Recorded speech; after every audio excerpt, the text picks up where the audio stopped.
Joining us on the line is Jim Carafano, leading expert in national security and foreign policy challenges, vice president of Heritage's Kathryn and Shelby Cullom Davis Institute for National Security and Foreign Policy. Jim, thanks so much for joining the show. Really appreciate it. Yeah, it's great to be with you from D.C., where the razor wire is down and the sun is out. Well, so that's exciting stuff. Well, let's talk about something that is obviously maybe exciting news. It sort of depends on how you view it. I'm very skeptical of Joe Biden's announcement that he is now going to pull all troops out of Afghanistan by September 11th, obviously a very political date. It is fairly obvious that he said it himself, this is a conditions-independent move. Namely, the Taliban could start firing rockets at our soldiers today, and he would still withdraw all of our troops by September 11th. What do you make of this foreign policy move? Does the United States still have a continuing interest in keeping some sort of skeleton force in Afghanistan? Well, we should make clear that this is not Trump's plan. Trump's plan is, look, American forces don't need to be anywhere in the world they don't need to be, right? And so his idea of withdrawal was what's conditions-based, because Trump recognized that the U.S. has two significant interests in Afghanistan. One is, look, we don't want it to become a haven for transnational terrorists again. And the other is we want South Asia to be stable.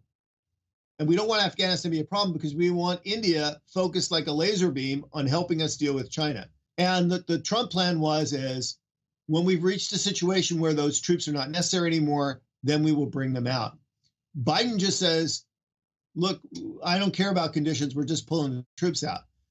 What's problematic with that announcement is he hasn't explained to us how he's going to protect Americans' interests. So without knowing one without the other, it leaves a lot of questions. And your point about the data is, I think that was just a terrible decision. This notion that, we're making it essentially a PR stunt. I mean, that's just the optics are all bad. And if I were a terrorist, I would be saying, look, I don't care what I ever accomplish in my life, but all I have to do is I have to do a terrorist attack against the United States on September 11th, 2021 to make Joe Biden look like an idiot. So meanwhile, this sort of conditions-independent notion that Biden is pushing forward here, it seems to be a thoroughgoing line in this administration that they're not even going to look at conditions on the ground. They're not going to look at what's actually happening in the world. They're just going to forge forth with whatever they think is their ideological endpoint. Specifically here, I'm citing their moves on Iran. So Iran has announced they're going to ratchet up their nuclear production in response to the fact that the Israelis somehow and incredibly blew up their nuclear facility in Natanz.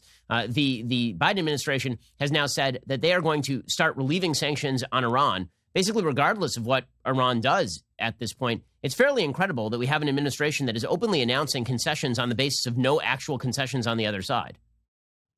So there is a clear pattern in this administration, which is where they actually drift from the last administration, whether it's the border or Iran or in Afghanistan, they actually get themselves in the most trouble. Where they actually kind of follow along what the last administration did, they're usually fine. And the reason for that is Trump's foreign policies weren't Republican or Democrat or isolationist or crazy or tweeting or orange hair. They were just, we live in an era of great power competition. What best affects the people we're competing with, whether it's the Islamist terrorists or Iran or North Korea or Russia or China. And so they work. And so obviously when Biden departs from them, that's when he gets into trouble. Look, I think the key thing people have to understand about the Iran nuclear program is it's not a conveyor belt. People think, well, we do something, it slows down. We don't do something, it speeds up. The reality is Iran has all the infrastructure and capabilities it needs to build nuclear weapons. Going nuclear for them is a political decision. And what will keep them from going nuclear is creating a risk calculus that makes it think it's not in their favor. So the pressure and the isolation are absolutely key and vital. And essentially negotiate all that away on day one for literally nothing puts the administration in a very weak position. In a few months, they're going to be in one or two places. Either they're going to realize they're not going to get a better deal, and they're just going to give the Iranians what they want. They'll lose a lot of face and a lot of credibility in the region, open up the door for China and Russia, among others. Or they're going to wind up going and doing exactly what Trump did and conducting a maximum pressure campaign. In the meanwhile, they will waste weeks and months frittering away time that they could be used to further ratchet down in Iran in a fruitless attempt to live out their ideological dream that everything Obama did was right and everything Trump did was wrong. Now, speaking of Obama policy versus Trump policy, we're seeing the wages of Joe Biden's policy on the southern border, where we have the most immigrant children, migrant children, illegal immigrant children being held on the border at any time in American history. It used to be called kids in cages. Now it's children in detention facilities. is the way the media like to term it. But there's been unquestionably a massive wave of unaccompanied minors who are arriving on America's southern border. Biden not only has no plan to deal with it, he then designated Kamala Harris the person to handle the border. She's not visited the border. She's not given it, so far as I'm aware, a press conference on the border.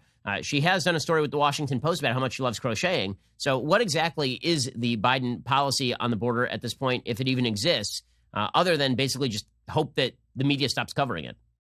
Yeah. Well, their policy is they said they want to get to the root causes of the problem. Well, we actually looked at the root causes of the problem and we figured out what they are.